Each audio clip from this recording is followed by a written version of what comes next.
위기 징후 빅데이터 분석과 지역사회 안전망을 종합적으로 활용해서 복지 사각지대를 집중 발굴하고 겨울철에 취약한 상황에 놓이기 쉬운 독거 어르신, 아동, 노숙인 등 대상별로 꼼꼼한 돌봄을 제공하겠습니다.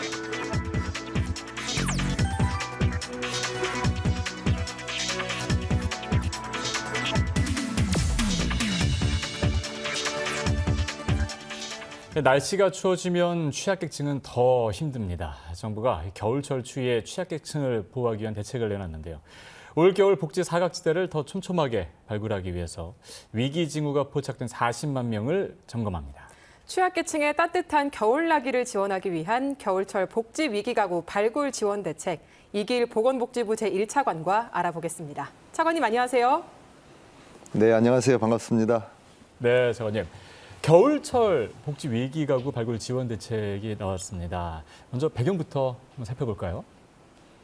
예, 오늘도 얼마나 추운지 모르겠습니다. 네. 서울이 지금 영하 2도라고 그러고요.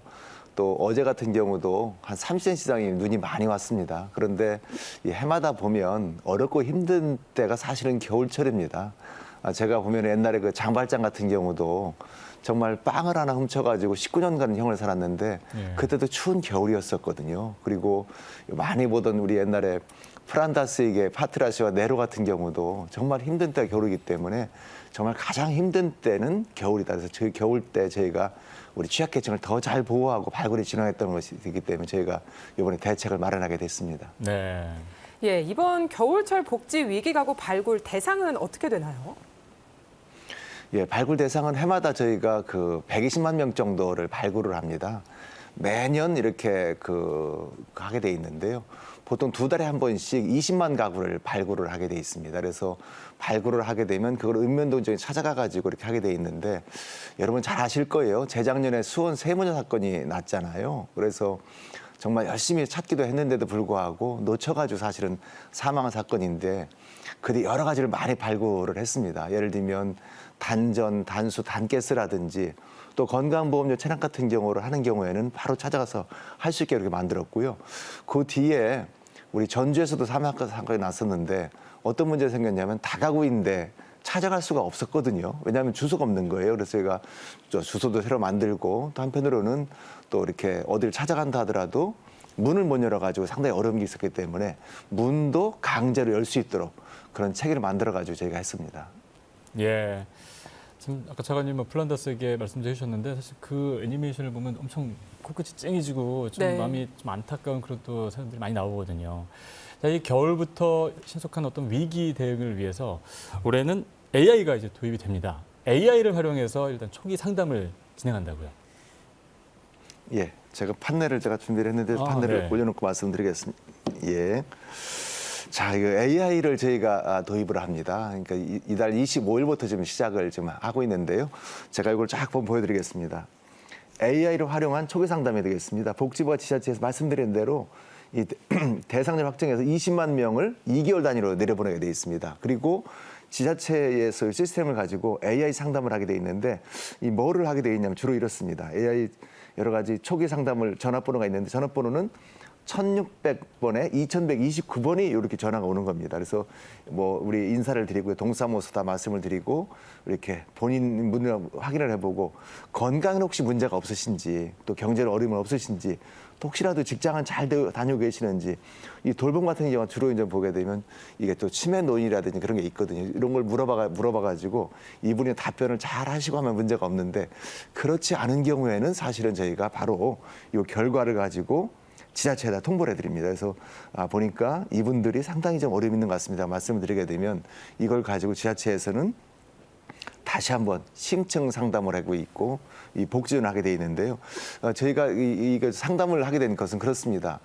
이 해마다 이걸 해보니까 이 너무 20만 명을 다 이렇게 할 수가 없는 거예요. 그렇기 때문에 일단은 AI를 통해서 안부를 여쭤보고 또 한편으로는 경제적 문제라든지 건강에 문제는 없는지를 충분하게 여쭤봐가지고 문제가 있다고 하면 이걸 동선 연락해서 심층적으로 볼 수 있는 그런 체계를 만들었고요. 이게 지난 금년 25일부터 이거를 지금 하고 있다는 말씀을 드리겠습니다. 예, 그러니까 인공지능이 위기 갈구를 발굴하는 데 이제 도움이 되는 건데 이뿐만 아니라 주변에서도 복지 사각지대의 노인분들을 발견했을 때 어떻게 하면 좋을까요? 예, 이거 여러 가지가 있겠습니다. 제가 이 판넬로 설명을 드려볼까 합니다. 네. 만약에 도움이 필요하신 분들이 있게 되면은 자 보십시오. 시군구청 읍면동에를 가시면 되고요.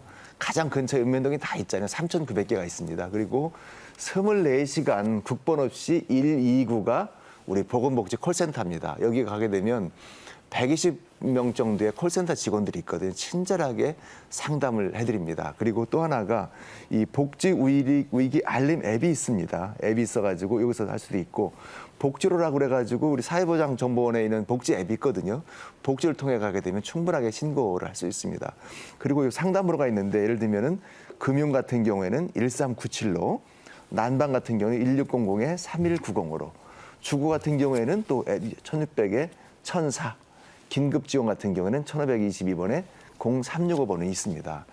제가 지난번에 그 수원 세문제 사건들을 가만히 보니까 결국은 가장 잘 아는 분들은 누구냐면 그 지역에 사시는 분들이고요. 그것은 통반장님이셨습니다. 네. 또 때로는 어떤 게 있냐면 그런 게 있더라고요. 그 지역에 있는 통반장도 중요하지만 한편으로는 임대해 주신 분들이 있거든요. 그래서 그런 분들을 할 수가 있게 되겠고요. 제가 지난번에 총리님을 모시고 금호동에 한번 갔었습니다. 그런 금호동 가는데 거기는 그 우유 사업을 하고 있더라고요. 그래서 우유를 2개를 이렇게 넣어드립니다. 넣어드려가지고 우유가 그 다음번에 이틀 만에 2개는 이틀 만에 한 번씩 가는 거거든요.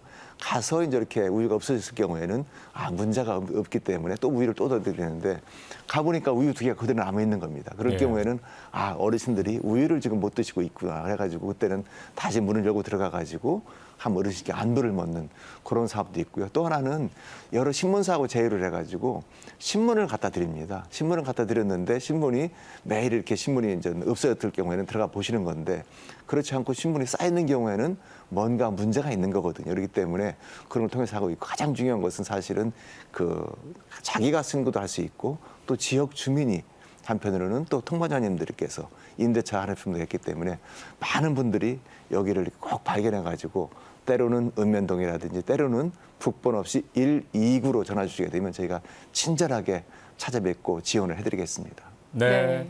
이렇게 어려움에 있는 그런 분들에 대한 대응 방법들은 지금 말씀하신 것처럼 굉장히 좀 촘촘하게 네. 되어 있는 것 같습니다. 그리고 요즘 눈이 많이 내리고 특히 이제 눈이 온 이후에 또 기습 한파가 있어서 바로 지금 이 순간에도 굉장히 힘들어하시는 분들이 있으실 것 같아요. 취약계층에 대한 난방비 지원도 이번에 강화되는데요. 어떤 내용인가요? 예, 난방비를 지금 지원해드리려고 합니다. 저희가 6만 9천 개의 경로당이 있습니다. 어르신들이 다 거기 가서 이렇게 겨울에 많이 지내시게 되는데요. 저희가 여름 같은 경우에는 주로 이렇게 그 냉방비를 지원해드리게 돼 있고요. 겨울엔 난방비인데 난방비가 한 경로당당 월 40만 원 정도를 지원을 해드립니다. 그런데 지난번에 저희가 이렇게 행정을 하다 보니까 여러 가지 어려움이 있으셨어요. 뭐냐면 그겁니다. 냉방비라든지 난방비를 이렇게 어르신들이 끄고 절약을 했는데 이 절약한 난방비를 다시 이렇게 그 국고로 환원되는 그런 문제가 있어가지고 우리가 정말 진짜 아껴 썼는데 왜 이걸 환원을 해야 되냐 해가지고 저희가 이 법을 바꿔가지고 혹시라도 냉방비, 난방비 때로는 양곡 12포대를 드리거든요. 네. 그럴 경우에 남았을 경우에는 그것을 바로 부식비로 쓸 수 있는 부식이라는 것은 김치라든지 또 각종 채소, 고기를 살 수 있는 비용을 드리게 돼 있거든요. 그래서 그런 식으로 하게 돼 있고요. 두 번째는 또 사회복지 시설이 많이 있습니다.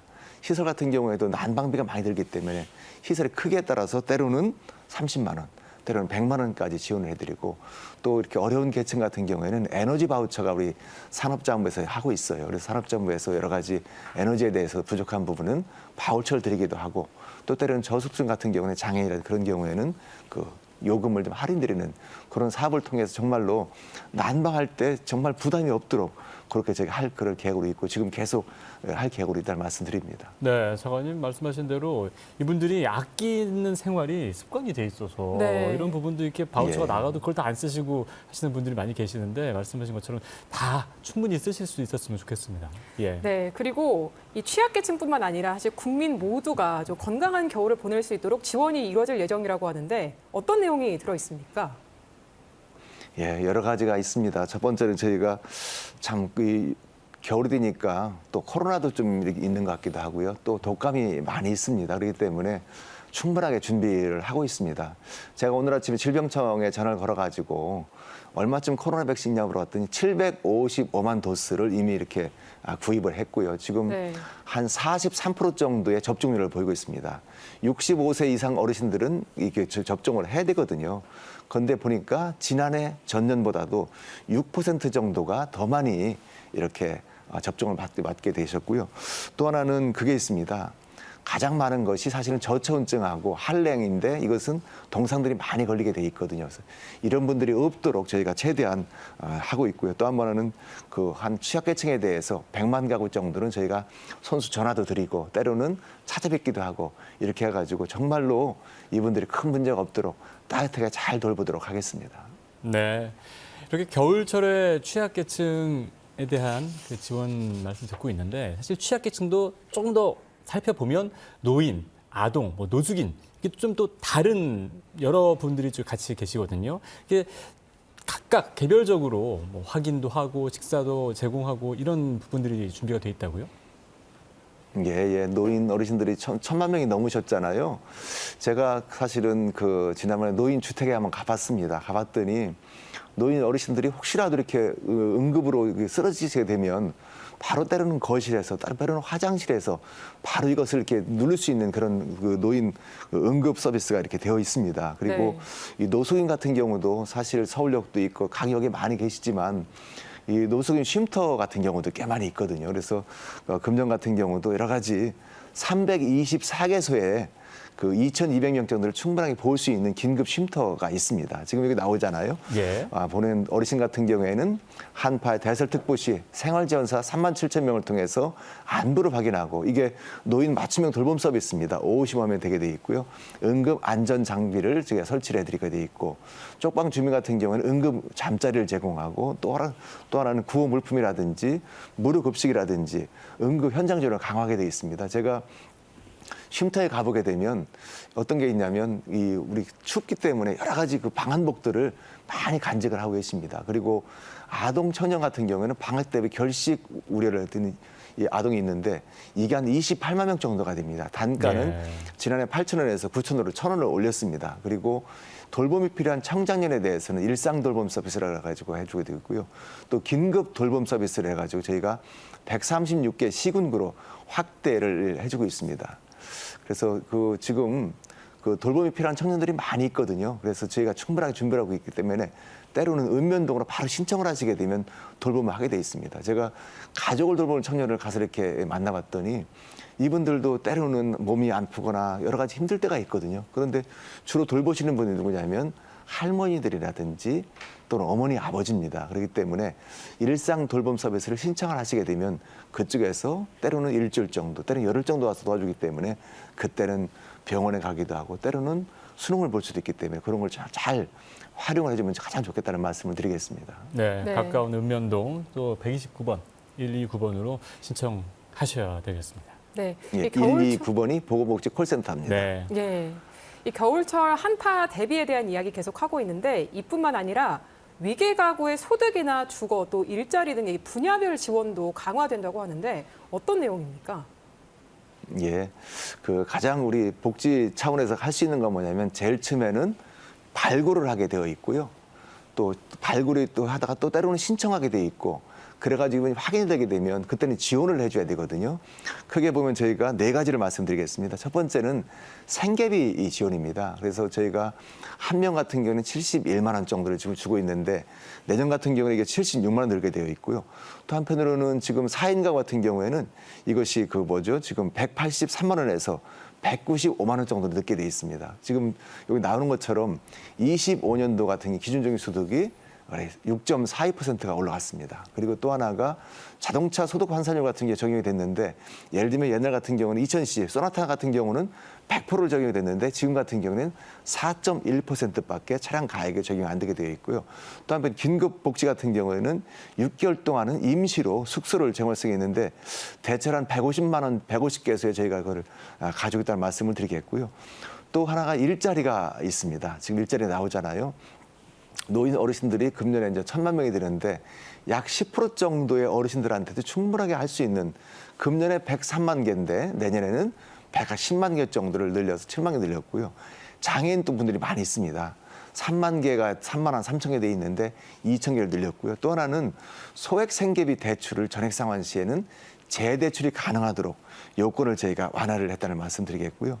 또 저소득층 청년 같은 경우는 햇살론이 있습니다. 이거 같은 경우에는 우리가 3.5%를 이유만 적용할 수 있기 때문에 많은 분들이 특히 대학원생이라든지 또 미취학 청년들이 사후초년생들이 많이 했으면 좋을 것 같습니다.